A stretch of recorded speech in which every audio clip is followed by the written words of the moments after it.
Please come with me into the future and see a plain, a landscape not unlike that of what you would see today, of thick snow and rolling hills, and see a young boy trudging home from school through the snow. Suddenly there's a flash, and the boy looks up. He sees something in the snow, a smouldering object with a long trail of melted snow behind it. He tries to pick up the object, but it's very hot, so he takes his coat off and tries to wrap it up. Puts it to his chest, and it warms him as he trudges home. When he gets home, he passes it to his father, a scientist. His father looks incredibly shocked, and immediately takes off with the item, leaving the boy just stunned.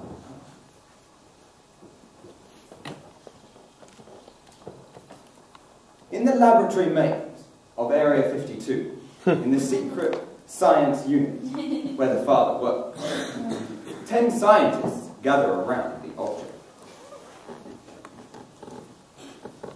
Decisions must be made. To be sure, it's an alien. It came from the sky, didn't it? And we need the alien in the brightest before.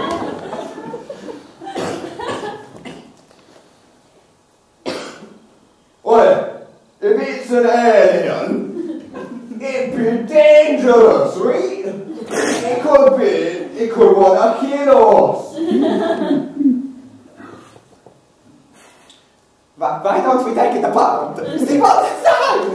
Keep it apart! See what it's made of. We need to know what's inside, to know what it is!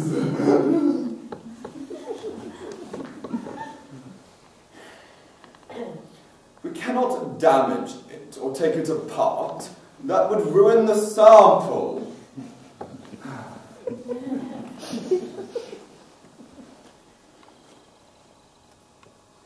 Well, you know, it could be a living thing, and if it's a living thing, it could be a bit unethical to destroy it, if you know what I mean. Seeing as it's a living, if it's a living thing, you know what I mean.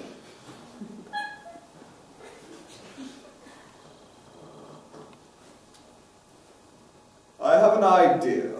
We must keep it safe from us, and us safe from it.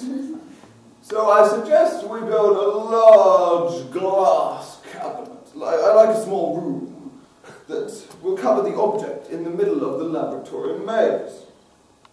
We can place the object in the center, and that way every time we walk past it, we can observe it and see what changes. Yes, yes, yes. And we must have a door. We need to get in. We must have a door. And a secret passcode to get in. With a big red button that you can press on the front. But the passcode doesn't work unless you press from underneath.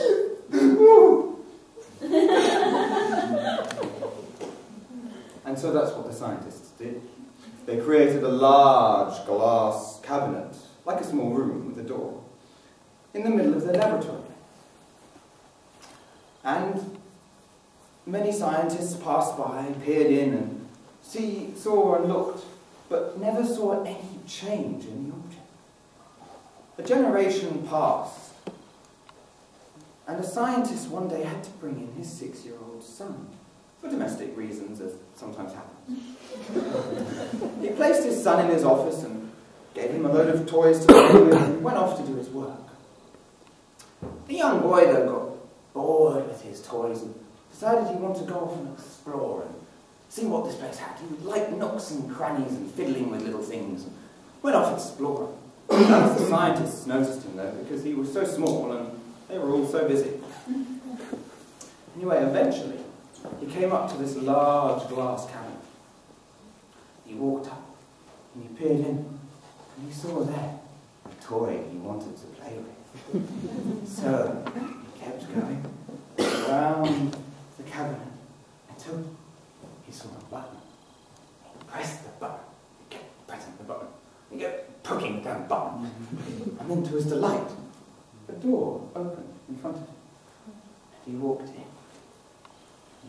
to the object and started fiddling with it and playing with it. He loved that toy. Meanwhile, the door closed behind him, and a siren went off outside. Soon 10 scientists were gathered around the glass cabinet, all pressed up against the glass, faces full of horror. What would happen? The father frantically mashing at this button, trying to get into the door, which wouldn't open. The boy gleefully played, unaware of the scientist, until he saw his father frantic at the door, and all these faces full of horror. The table was knocked over. The object went flying. It came down as if in slow motion and smashed on the floor, the contents flying everywhere, screws, bolts, a discharger into the glass smashed. And there, for all the scientists to see, was the contents of a radio from 1943.